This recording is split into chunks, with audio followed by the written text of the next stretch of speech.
ऐका ना, आज मस्त ढोबळी मिरचीची भाजी करते. तर सगळ्यात अगोदर ढोबळी मिरची स्वच्छ धुवून घ्यायची आहे आणि जसे आपण वांग्याचे मधोमध काप करतो ना 2, तसे काप करून घ्यायचे. त्यानंतर कढईमध्ये 2 चमचे तेल घ्या, जिरा, मोहरी, कढीपत्ता तडतडून घ्या. त्यानंतर 2 मध्यम आकाराचे कांदे बारीक चिरून परतून घ्यायचे आहेत.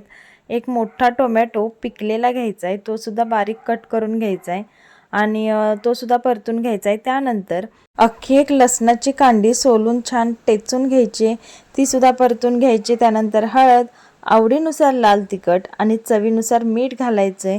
त्यानंतर अगदी बारीक केलेला शेंगदाण्याचा कूट घालायचा आहे आणि थोडंसं बघा सुक्या खोबऱ्याचा कूट आहे. जर तुम्ही शेंगदाणे आणि खोबरं मिक्सरला बारीक करून घेतलं तरी चालेल. मसाला परतून झाल्यानंतर बघा ढोबळी मिरची अशा प्रकारे चिरली आहे आणि त्याचे देठ काढले. ढोबळ्या मिरच्या मस्त त्यात घालायच्या, पाणी टाकायचं, झाकण ठेवायचं आणि मस्त वाफेवर शिजवून घ्यायचं. एक नंबर भाजी होती आणि वरून थोडीशी कोथिंबीर घाला आणि ही भाजी नक्की ट्राय करा. व्हिडिओ आवडला असेल तर लाईक करा, शेअर करा, आमच्या चॅनलला सबस्क्राईब करा आणि इन्स्टावर असलात तर फॉलो करा. थँक्यू.